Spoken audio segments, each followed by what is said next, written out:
Namaste, and welcome to our continuing series on Savitri with our beloved Ranga.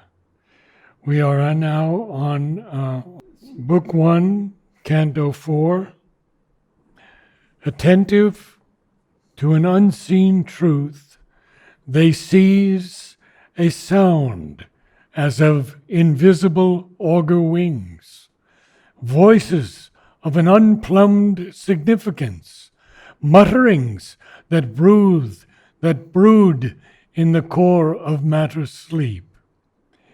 In the heart's profound audition, they can catch the murmurs lost by life's uncaring ear, a prophet's speech in thought's omniscient trance.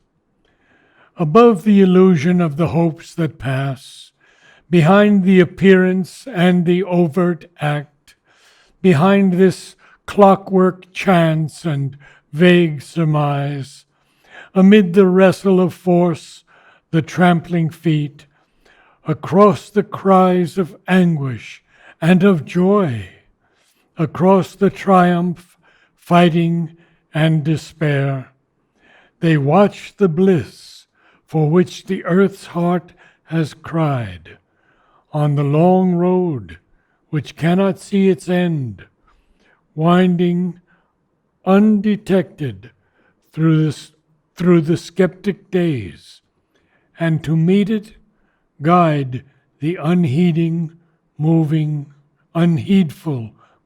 world. So, he is speaking here of the immortals. He has been speaking of the mortals who can't see and they have to struggle. But here in this whole passage he is speaking about the immortals, the ones who are up there and who know what is to be done, and they see the whole thing. So the whole description is about them. Okay. Attentive to an unseen truth they seize. They are the immortals. So the mortals can't, even if they are attentive and unseen truth, they will not be able to seize. But they can seize. Attentive to an unseen truth, they seize a sound as of invisible augur wings. The augur is a portend, an omen. So, I don't know if it is wings. So, a sound as of invisible augur wings, as though the wings are portending something, they are an omen. Okay. Voices, he is comparing that to a voice. Voices of an unplumbed significance, deep significance, unplumbed significance. So all these they are catching. Human beings can't catch. Mutterings that brood in the core of matter's sleep. Even these mutterings they can understand. In the heart's profound audition, they can catch the murmurs lost by life's uncaring ear. So, that which life's uncaring ear is our condition. Okay, we can't hear. But in the heart's profound audition, they can catch. So, there are subtle sounds, and there is what Srinivas calls the inner ear. It's very interesting about Arjava's poetry only. In one place he says that at beginning I thought that the rhythm was not right. And then he says, I went and I saw that with my inner ear there was nothing wrong with the rhythm. So there is the outer ear and there is the inner ear, the subtle. So that's what he's saying. In the heart's profound audition, the capacity to hear things, they can catch the murmurs lost by life's uncaring ear. What we can't hear, mortals, the immortals can hear. Does the inner ear catch the poetry as it comes down? Yes, that's right. Sometimes you just are a channel, it just comes down like that. Yeah. So, murmurs lost by, and note the word mutterings, murmurs, they're not clear indications. They're just suggestions coming through. Like where the portents, the omens, okay, very clear. Murmurs, mutterings, okay.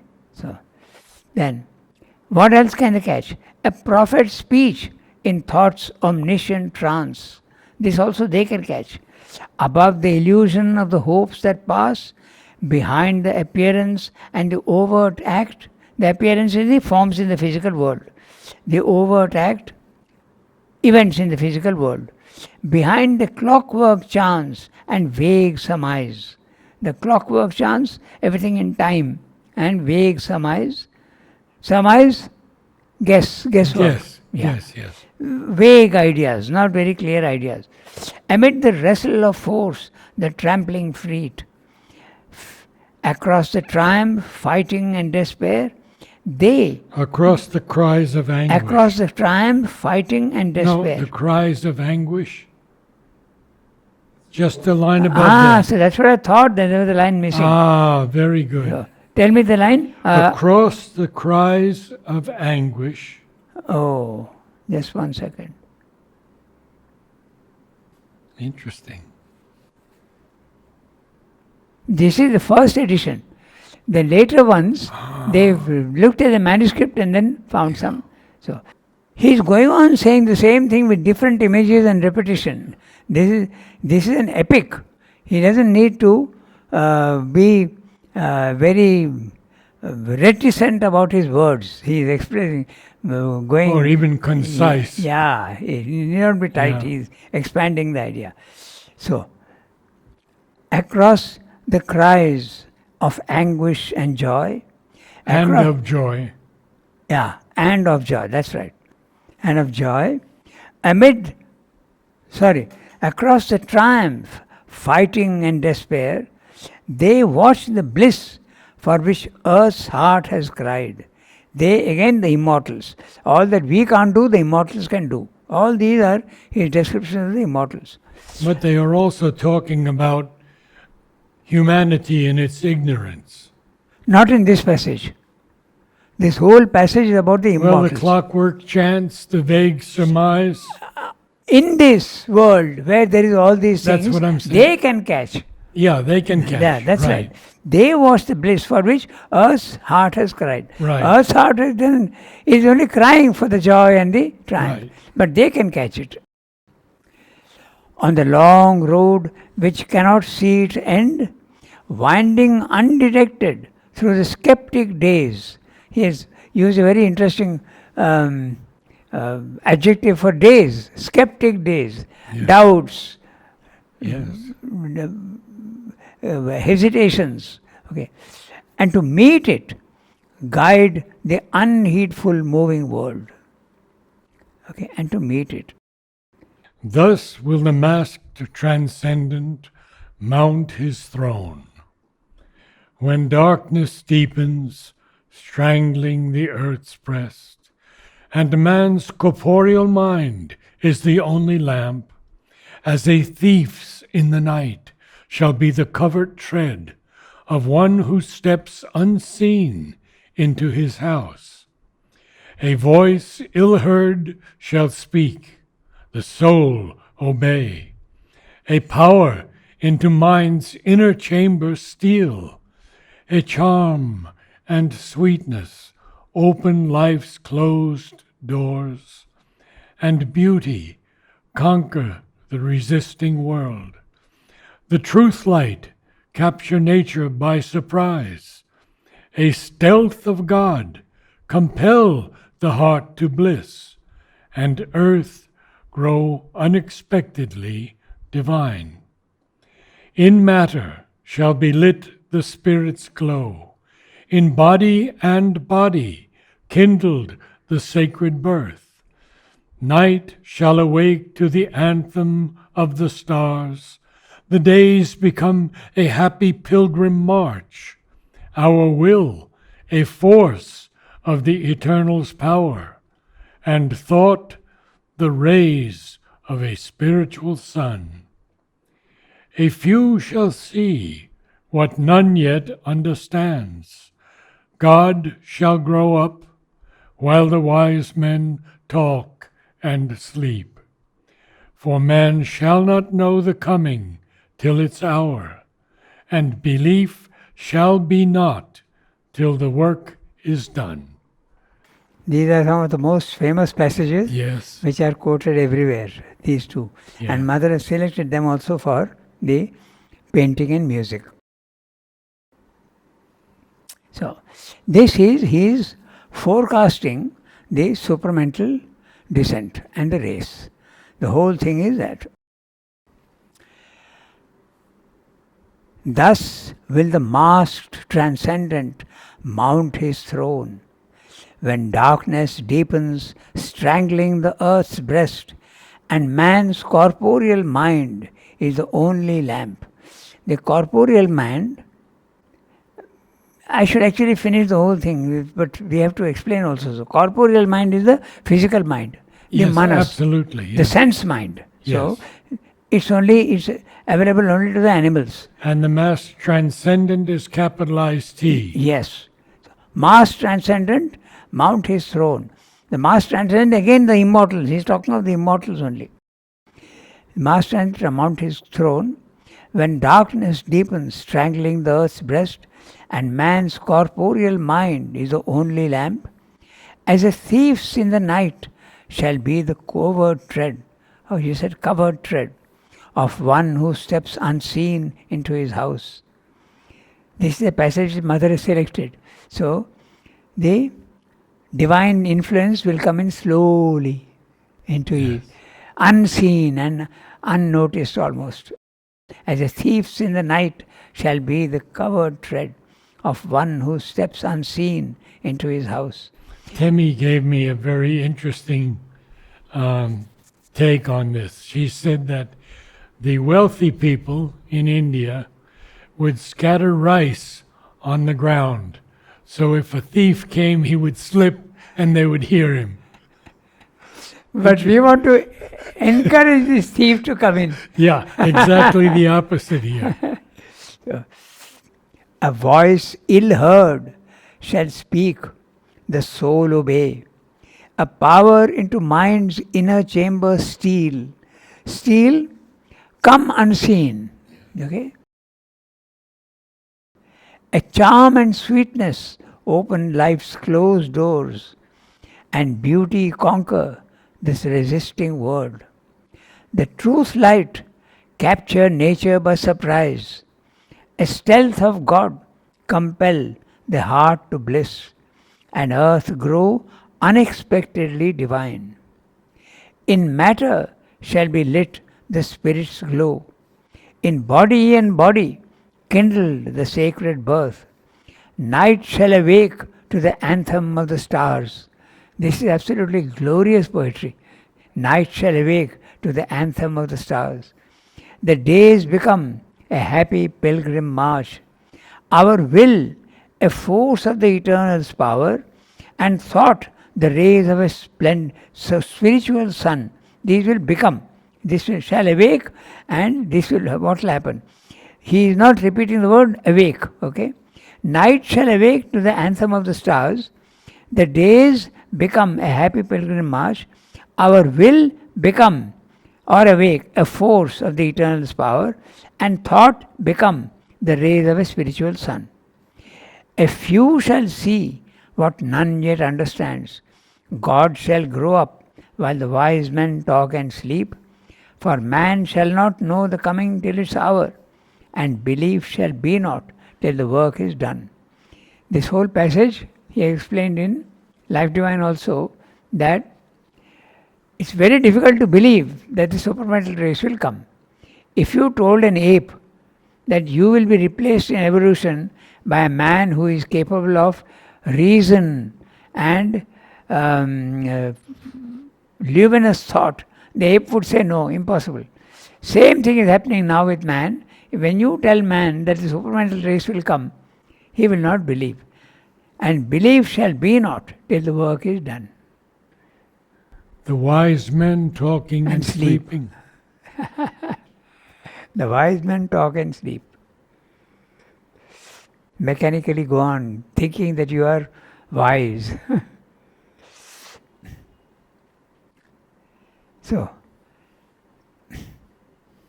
A consciousness that knows not its own truth, a vagrant hunter of misleading dawns, between the being's dark and luminous ends, moves here in a half-light that seems the whole, an interregnum in reality, cuts off the integral thought, the total power. It circles or stands in a vague interspace, doubtful of its beginning and its close, or runs upon a road that has no end. Far from the original dusk, the final flame, in some huge void in conscience it lives, like a thought persisting in a wide emptiness. As if an unintelligible phrase suggested a million renderings to the mind, it lends a purport to a random world, a conjecture leaning upon doubtful proofs, a message misunderstood, a thought confused, missing its aim is all that it can speak, or a fragment of the universal word. It leaves two giant letters void of sense, while without sanction turns the middle sign, carrying an enigmatic universe, as if a present without future or past, repeating the same revolution's whirl, turned on its axis in its own inane. Thus is the meaning of creation veiled. For without context reads the cosmic page. Its signs stare at us like an unknown script, as if appeared screened by a foreign tongue, or code of splendor signs without a key, a portion of a parable sublime. fantastic images he has used here all through. So now the description again is the ignorance of man. He is describing that. A consciousness that knows not its own truth. Obviously, this is our consciousness here. We don't know our own truth. A vagrant hunter of misleading dawns. Vagrant, homeless person, wandering, loiterer. That's what we are. Okay, the consciousness of man. Vagrant hunter, moving about without any purpose or without any vagabond.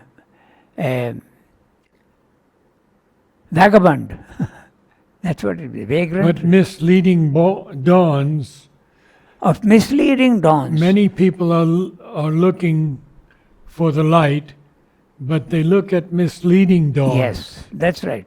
The dawn, they feel that they have come to something, but it misleads you. Okay.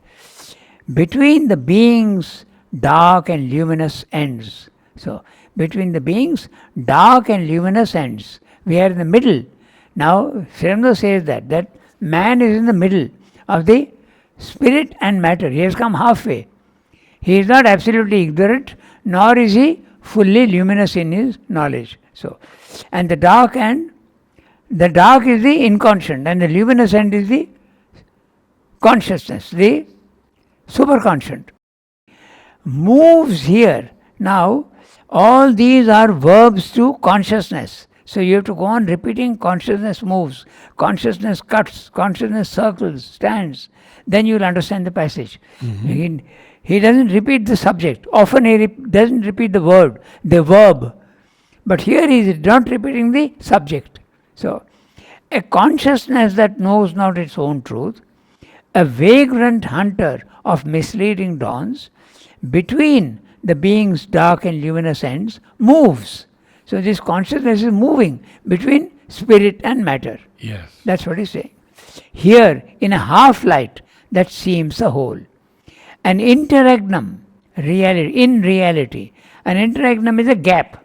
So it's a gap between the two. Okay, so cuts off. So consciousness cuts off the integral thought, the total power. It circles or stands in a vague interspace. Interspace again in between the two. Doubtful of its beginning and its close. It's the reality. Okay? Doubtful of its beginning and its close. Or runs upon a road that has no end. Consciousness is running again upon a road that has no end. Far from the original dusk and final flame. The original dusk again is the inconscient, and the final flame is the superconscient. So he is talking of the gap. Man is in the gap in the between the two. Okay? And it's a consciousness that doesn't know. It's looking here and there, following misleading dawns, and hesitating and cutting off the reality, moving in circles, or it simply stands. This is the description of man. In some huge void inconscience it lives, like a thought persisting in a wide emptiness, as if an unintelligible phrase suggested a million renderings to the mind. It lends a purport to the random world, a conjecture leaning upon doubtful proofs. So you make a guess and you make a conjecture, and your doubt proofs are not at all very sure. So this is also the process of science. A message misunderstood, a thought confused, missing its aim is all that it can speak.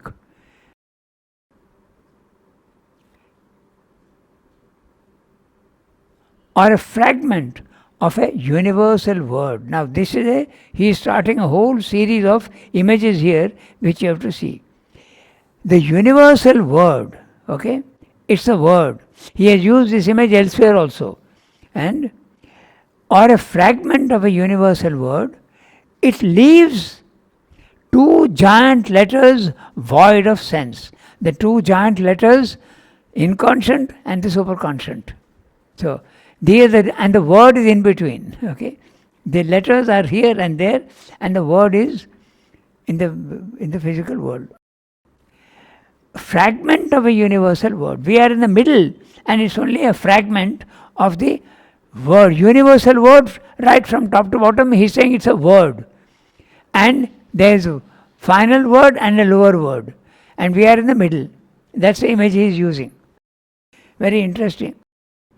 It leaves two giant letters void of sense, while without sanction turns the middle sign, carrying an enigmatic universe as if a present without future or past.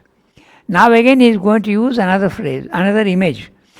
As if a present without future or past. That means again in the middle. He is constantly describing the middle. Man is in the middle, but he is unconscious. And the world makes no sense to him. Repeating the same revolutions whirl, turned on its axis and in its own inane, lacking sense, meaning, void, infinite, silly. Sometimes it's even silly, inane. Doesn't make any sense. That's what he's saying. Thus is the meaning of creation veiled. The meaning of creation is veiled. You are in the middle and you neither know the top nor the bottom. You are just confused and you don't know. Okay?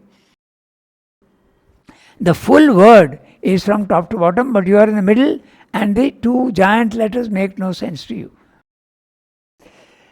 Thus is the meaning of creation veiled, for without context reads the cosmic page.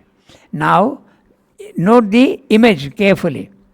Now he is using the cosmic, this is a page. Earlier he said it's a word and two letters, Adi, and you are in the middle. Now he is saying without context, read the cosmic page. The context would be the higher and the lower, but we don't know that. There is no context. The cosmic page. Its signs stare at us like an unknown script. All the events that happen in the physical world, it's a script that you can't decipher. It's an unknown script. Hieroglyphs, okay? They're all mysteries. So, as if appeared, screened by a foreign tongue. So, like the Egyptian, for instance, the hieroglyphs, it's a foreign tongue, nobody understands. So, all the events that are happening here, you can't make any sense out of it. That's what he's saying. Or code of splendor, signs without a key. So, it's a code or it's an unknown script. Okay, it's a code. What is the unknown script? The physical world that you see is all unknown. And it's a code and you don't have the key to the code. What would be the key to the code? You have to go to the top and then you will understand. But they are splendor signs.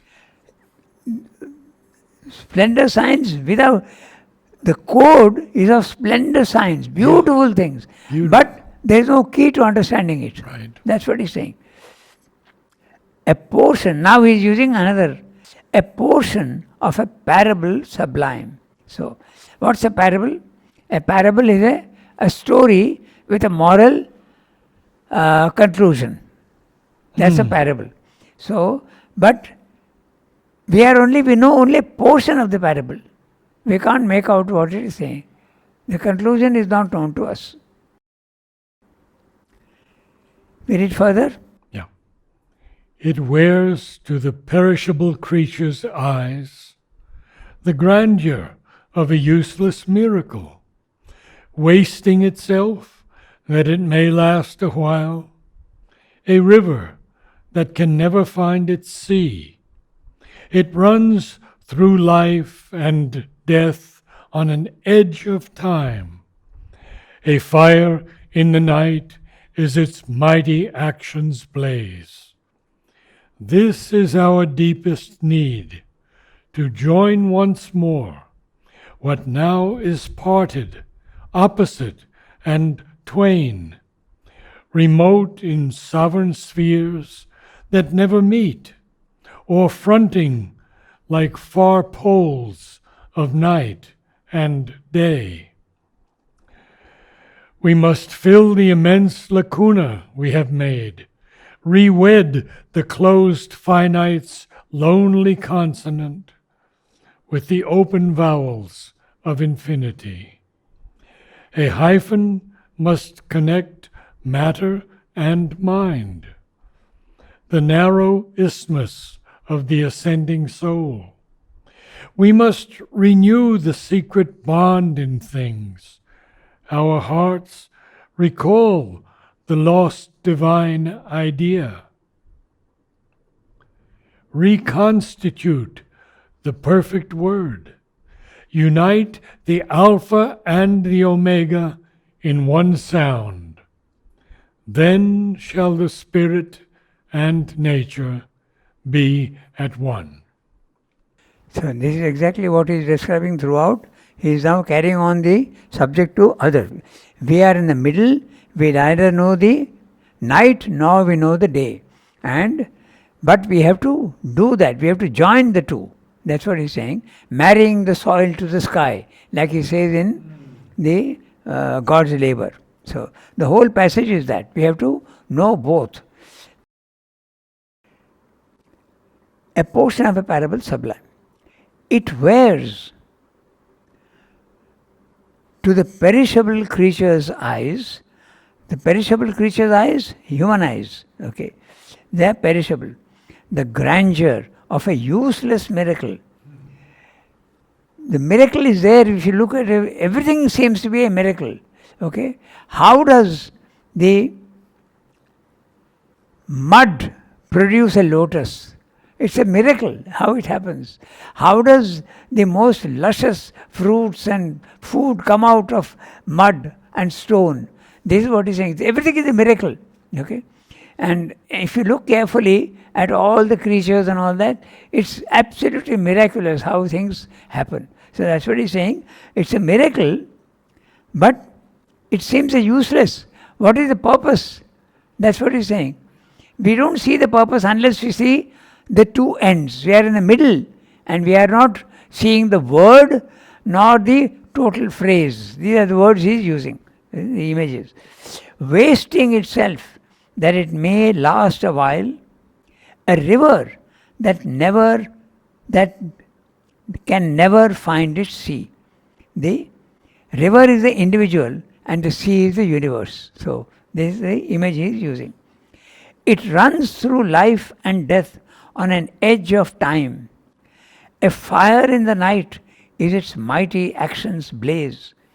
This is our deepest need to join once more what now is parted, opposite and twain. So the remaining part of what we are going to read is exactly this. How to join the twain, spirit and matter. Okay? This is our deepest need to join once more what now is parted. Spirit and matter seem to be different, but they have to be opposite and twain. Twain is archaic, it means two. Yeah. So the two have separated, spirit and matter. Now we have to reconstitute and make them one again. Harmonize the two. Remote in sovereign spheres that never meet, or fronting like far poles of night and day. Night inconscient and day the superconscient. We must fill the immense lacuna we have made. Okay? Man has created this lacuna. In nature there is no such lacuna. The lacuna is the gap, the missing part. We must fill the immense lacuna we have made, re-wed the closed finites, lonely consonant. Now he is using another image. The lonely consonant with the open vowels of infinity. The consonants by themselves will not be able to give you a sound, an articulate sound. You need vowels to give a sound to it. So it's a very interesting image he is using.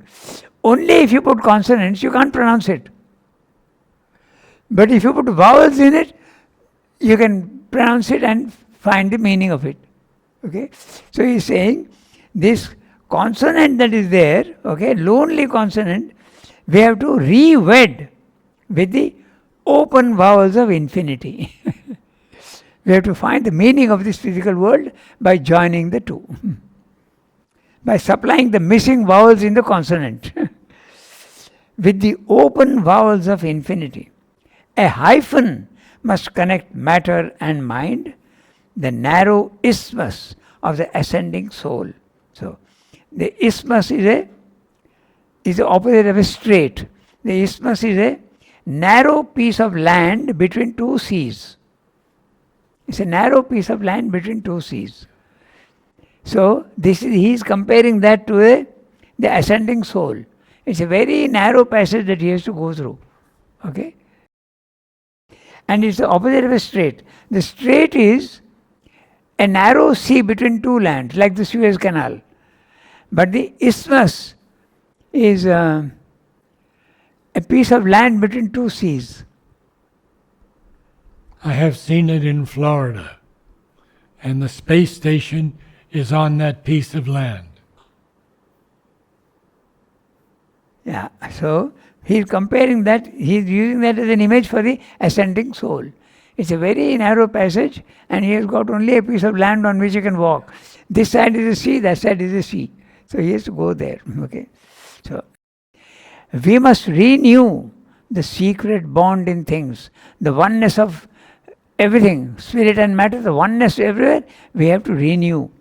Our hearts must recall the lost divine idea, reconstitute the perfect word. Again, he is using the image. Unite the alpha and the omega in one sound. The alpha is the first letter of the Greek alphabet, omega is the last letter of the Greek alphabet. So it has to be made one, the top and the bottom. So then shall the spirit and nature be one. Once we can do that, then There will be harmony between the two, and the meaning of life will be obvious. The meaning and the purpose of evolution will become clear. Otherwise, it's something that makes no sense, inane, a useless miracle. Two are the ends of the mysterious plan. In the wide, signless ether of the self, in the unchanging silence, white and nude, aloof, resplendent like gold dazzling suns, veiled by the ray no mortal eye can bear, the spirits bare and absolute potencies burn in the solitude of the thoughts of God. This passage also is selected by Mother. Two are the ends of the mysterious plan. Again the same, spirit and matter, superconscient, inconscient, are the mysterious plan. In the wide, signless ether of the self, he is describing the experience of the self. Signless, featureless. It's a infinite, immutable oneness. There is no feature at all in it. So signless is reason for featureless. In the unchanging silence, white and nude. Okay? Again the image that it is one without features, immutable featurelessness. Aloof, resplendent, like gold dazzling suns, veiled by the ray no mortal eye can bear. The spirit's free and absolute potencies burn in the solitude of the thoughts of God. Now this is interesting because I have two words in two lines, bear, and you had free. The spirit's free and absolute potencies. So I have veiled by the ray no mortal eye can bear. Yeah. The spirit's bare and absolute potencies. I have free. Interesting. And you have bear. Yeah, B-E-A-R and B-A-R-E. Okay. Is there a... Can the two words mean the same thing? Free and bare. Bare without any features. Yes. Free also can be, it is totally free. The meaning is the same, but maybe he has added that later on, we don't know. We don't know, yes. We have to consult the archives where they have found this. Okay? Yeah, I have free. This was the first reading, they would have put free.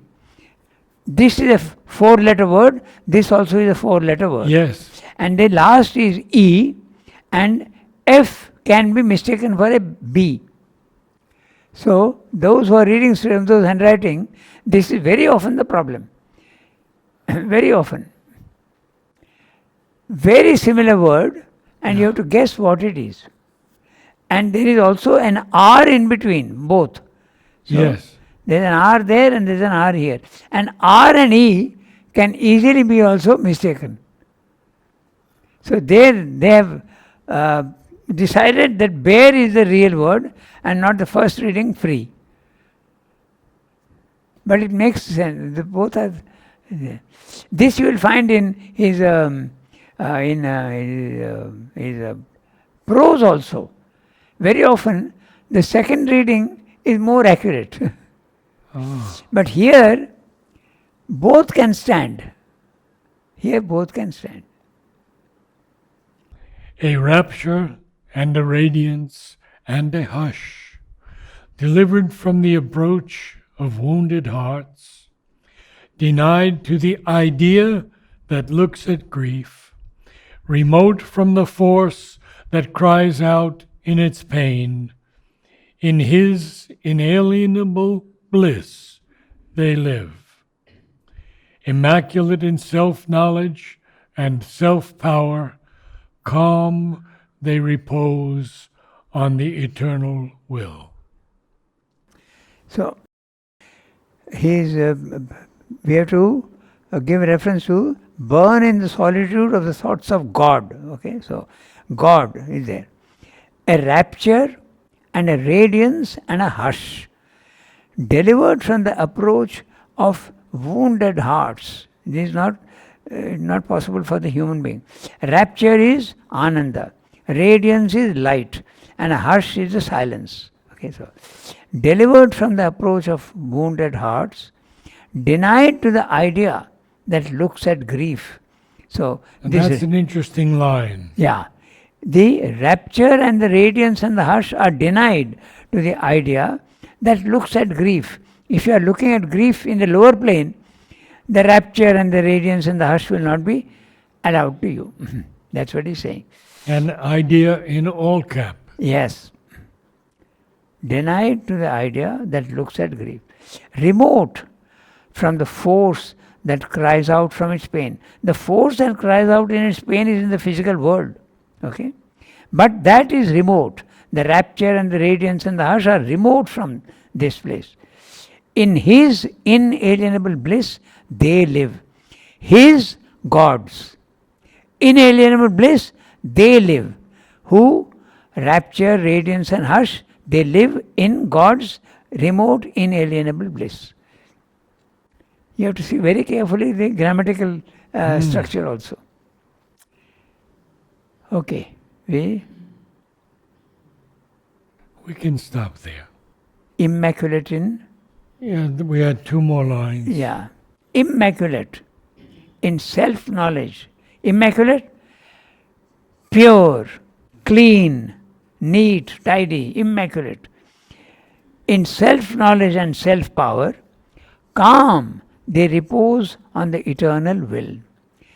Again, they, who are the they? The rapture, the radiance, and the hush. They repose on the eternal will. They are all one at the same time. So we stop here today. Yeah.